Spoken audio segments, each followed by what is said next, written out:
si on devait mettre une échelle de Richter, excusez-moi cette expression, qui va de 0 à 10, Monaco serait à 0 ou à 1 et le quartier de la Belle de Mai qui a connu les événements tragiques du week-end dernier serait un tremblement de terre de magnitude 10. Donc Monaco, à ma connaissance, n'est pas une plaque de transit pour le trafic de stupéfiants.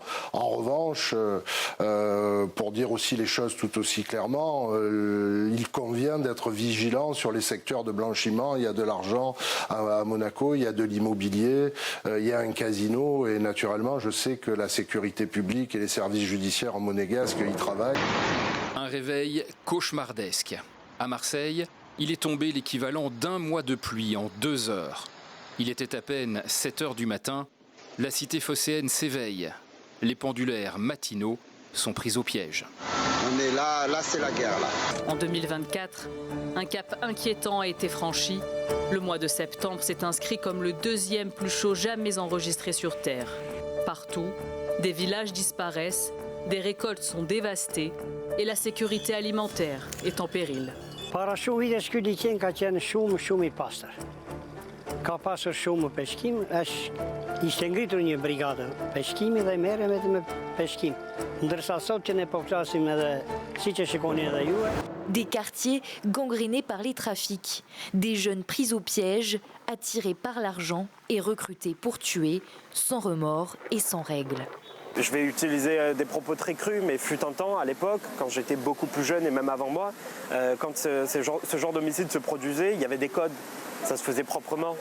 On tuait en pleine nuit, on brûlait pas les gens, on les laissait dans un coin, on mêlait pas la famille. Enfin, aujourd'hui, il n'y a plus de code, aujourd'hui, il n'y a plus aucun respect.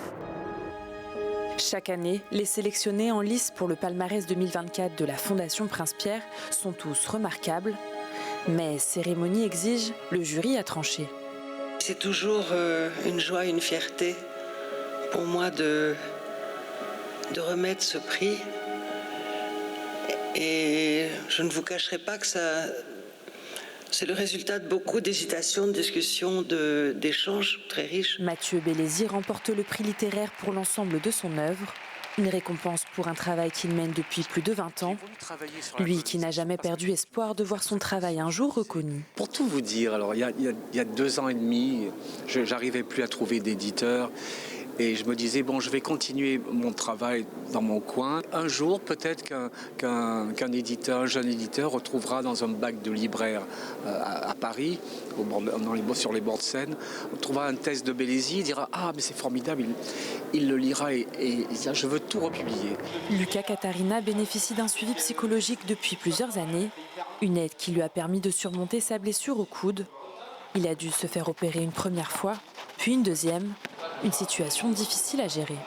C'est de sentir son corps un peu faible comme ça, surtout que j'ai eu mon bras alité pendant 8 semaines, donc j'ai perdu du muscle, tout ça, donc c'est forcément difficile de voir ça et de voir que nos capacités physiques baissent. C'est un challenge mental de devoir lâcher prise, penser à autre chose. J'ai voulu changer de banque cet été, j'ai ouvert un compte en France, on m'a demandé ma carte d'identité. J'ai ouvert un compte à Monaco, on m'a demandé ma carte d'identité, évidemment, le bilan de toutes les entreprises dans lesquelles je suis actionnaire, pas bénéficiaire effectif, actionnaire. Mes 3 derniers relevés bancaires de tous les comptes d'entreprises et personnels que j'ai. On m'a demandé les extraits RCI, les enregistrements à la TVA, etc., etc. J'ai la liste là parce que j'ai tout ça dans un fichier, j'ai 72 documents qu'on m'a demandé. Roland Mouflard prend modèle sur Malte qui est sorti de la liste grise du GAFI en 2022. Il y avait eu une chasse aux sorcières, une folie qui s'était emparée du pays et qui avait mis à genoux l'économie et les acteurs économiques. Moi, ma connaissance du tissu économique monégasque me fait penser que, autant sur le fond que sur la forme, en termes de blanchiment, on est plutôt bon. Imaginez un monde sans animaux sauvages. Une planète silencieuse, privée de sa diversité, de ses écosystèmes vivants et de l'équilibre naturel qui a permis la vie sur Terre. Un cri d'alarme vient d'être lancé par le Fonds mondial pour la nature, le WWF. Selon leur dernier rapport, les populations d'animaux sauvages ont chuté de 73% au cours des 50 dernières années. Une situation sans précédent qui pourrait avoir des conséquences désastreuses pour notre planète. Après la défaite contre l'Asvel en championnat, il fallait vite, très vite, réagir. Our previous game was pretty bad, and we didn't start with the right energy. I think we had a good talk at a halftime in the locker room. You know, our team is always known for speed, energy, and fun basketball, and lately we're not showing that. Une Roca Team timide en première mi-temps, malmenée par le Maccabi, mais qui a très vite retrouvé son basket. Bien fait, superbe mouvement conclu par Donatas Motier-Younas. Et là, Katash arrête le match. Ça, c'est le Monaco qu'on aime.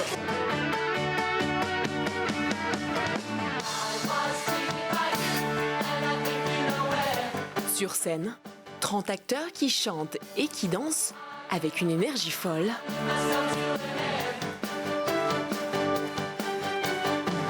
Et des tubes mythiques qui restent dans la tête.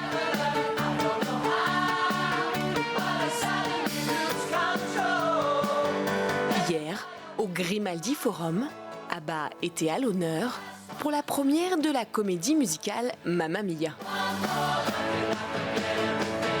C'est joyeux, c'est toute la période de ma jeunesse. Le public, venu nombreux, était plus qu'enthousiaste à l'entracte. Everything is very good. C'est sous le regard de la garde municipale que le ministre d'État et le maire de Nice se sont rencontrés.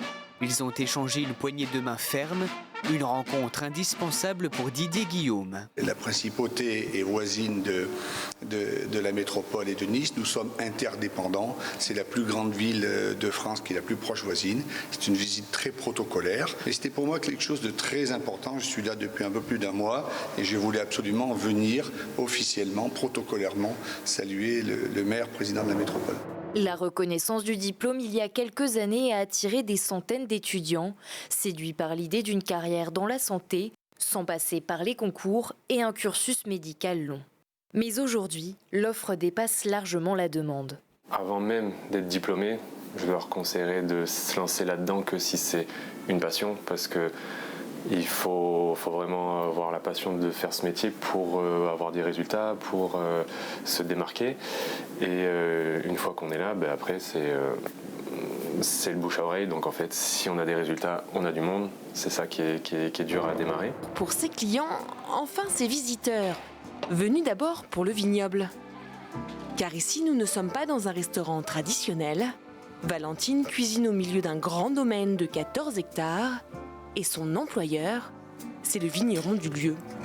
À l'origine, c'était juste un caveau de vente et un endroit pour déguster le vin. Et petit à petit, on commençait à faire des plats. Donc, on a décidé de faire un programme d'hospitalité et avec de la vraie restauration et expérience gastronomique.